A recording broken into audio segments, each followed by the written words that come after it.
მოგესალმებით, ჩვენ განვაგრძობთ ეკოლოგიის საკითხებზე საუბარს და დღეს ჩვენ განვიხილავთ კვებით ურთიერთობებს ორგანიზმებს შორის.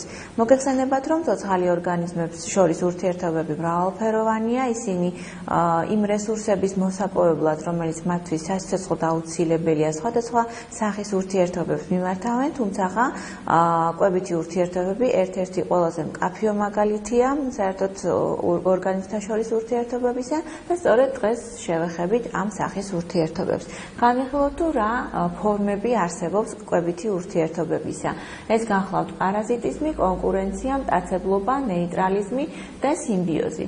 მოდით განვიხილოთ თითოეული ეს ფორმა. განვიხილოთ პირველ რიგში პარაზიტიზმი, რომელიც ყველასათვის კარგად არის ნაცნობი ურთიერთობის ეს ფორმა. ამ შემთხვევაში ერთი სახეობა იყენებს მეორე სახეობას როგორც საარსებო გარემოს და კვების წყაროს და ამავდროულად ზიანს აყენებს მას. არსებობენ მუდმივი ან დროებითი პარაზიტები, ალბათ წარმოგიდგენიათ, რომ ყველა ორგანიზმისათვის არის დამახასიათებელი პარაზიტები და მეტნაკლებად ყველა ორგანიზმს ახასიათებს თავისი მუდმივი ან დროებითი პარაზიტის არსებობა. გარდა ამისა, არსებობს მეორე კლასიფიკაციაც, რაც შეეხება ეგზო და ენდოპარაზიტების არსებობას. ეს იმის მიხედვით, თუ რა თქმა უნდა ორგანიზმის რა ნაწილზე პარაზიტობს ესა თუ ის პარაზიტი. ანუ ეგზოპარაზიტები არიან ის პარაზიტები, რომლებიც ძირითადად ზედაპირულ, ანუ გარეგან საფარველზე პარაზიტობენ ორგანიზმისა, ხოლო ენდოპარაზიტები კი მრავლდებიან და თავიანთ სასიცოცხლო ციკლს გაივლიან ორგანიზმის შიგნით. რაც შეეხება ვირუსებს, ისინი აბსოლუტურ პარაზიტებს მიეკუთვნება, ვინაიდან მათ შეუძლიათ ყველა ტიპის ორგანიზმის დაავადება. მოდით განვიხილოთ მაგალითები პარაზიტიზმისა, მოგეხსენებათ ყველაზე კლასიკური მაგალითები, როდესაც მაიმუნები ერთმანეთს ეხმარებიან სხვა ეგზოპარაზიტების მოცილებაში, გარდა ამისა მწერები, რომელთა უმრავლესობა სწორედ პარაზიტები არიან, ნაწილი მწერებისა, რომელიც ფოთლებზე პარაზიტობს, მწერების ნაწილი, რომელიც ცხოველურ ორგანიზმებზე პარაზიტობენ და გარდა ამისა ერთი საინტერესო მაგალითი პარაზიტიზმისა, გუგულის შემთხვევაში, ფრინველი გუგული, რომელიც თავისზე უფრო მომცრო ფრინველის ბუდეში დებს თავის კვერცხს, შესაბამისად, როდესაც იჩეკება გუგულის ბარტყი, ის უფრო დიდი და ძლიერია ვიდრე სხვა კვერცხიდან გამოჩეკილი ბარტყები და ის საბოლოო ჯამში განდევნის მომცრო ფრინველის ბარტყებს და უფრო ძლიერი იზრდება.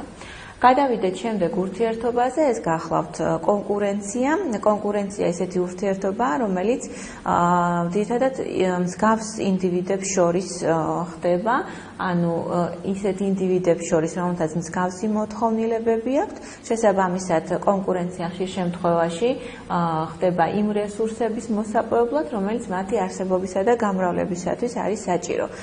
ეს რესურსები, რა თქმა უნდა, გახლავთ პირველ რიგში საკვები, ასევე საარსებო გარემო და გარდა ამისა გამრავლების პერიოდში ძალიან თვალსაჩინოა მდედრის მოპოვებისათვის კონკურენცია მამრებს შორის. სწორედ შემდეგ სურათზე მოცემულია ეს შემთხვევა, როდესაც მდედრის მოპოვებისათვის ხშირ შემთხვევაში კონკურენცია აგრესიულ ფორმასაც ღებულობს.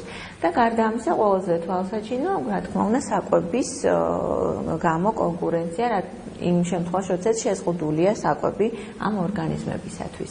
შემდეგი ურთიერთობის ფორმა, ეს გახლავთ მტაცებლობა. ესეც საკმაოდ ნაცნობია თქვენთვის, ეს ესეთი ურთიერთობაა, რომლის დროსაც ერთი სახეობის ორგანიზმი იჭერს კლავს და საკვებად იყენებს მეორე სახეობის ორგანიზმს. მტაცებლობაც საკმაოდ არის გავრცელებული ბუნებაში, იგი დამახასიათებელია როგორც დიდი ზომის ორგანიზმებისათვის, ასევე პატარა და ერთუჯრედიანი ორგანიზმებისთვისაც. შემდეგ სლაიდზე მოცემულია მტაცებლობის კლასიკური მაგალითები. საინტერესოა ის მაგალითი, როდესაც არწივი ნადირობს და ანადირობით მოიპოვებს თავის საკვებს, ვეფხვი და ასე შემდეგ. თუმცა, როგორც ვთქვით, არსებობენ ძალიან მომცრო ორგანიზმები, რომლებიც ასევე მტაცებლობით ირჩენენ თავს. რაც შეეხება შემდგომ ურთიერთობას, ეს გახლავთ ნეიტრალიზმი. ნეიტრალიზმი ეს გახლავთ ერთ ტერიტორიაზე მცხოვრებ სახეობათა შორის ურთიერთობის ფორმა, როდესაც არც ერთ სახეობას არ აქვს პირდაპირ ზეგავლენა მეორეზე. ანუ ეს ის შემთხვევაა, როდესაც უბრალოდ ორგანიზმები იზიარებენ ერთსა და იმავე საარსებო გარემოს, თუმცა პირდაპირი შეხება მათ ერთმანეთთან არ აქვთ. და შესაბამისად ისინი ერთმანეთისგან დამოუკიდებლად არსებობენ. ამის ერთ-ერთ მაგალითად შეგვიძლია დავასახელოთ თუნდაც სურათზე მოცემული ირემი, შვილისნუკრი და თქვათ მაიმუნი, რომელთაც ერთმანეთთან პირდაპირი შეხება და პირდაპირ ინტერესი ერთმანეთთან არ გააჩნიათ. ან თუნდაც ტყე, სადაც ბინადრობენ ირმები და თუნდაც ხეებზე ბინადრობს ციყვი. სწორედ ირემსა და ციყვს შორის ურთიერთობას შეგვიძლია უწოდოთ ნეიტრალიზმი.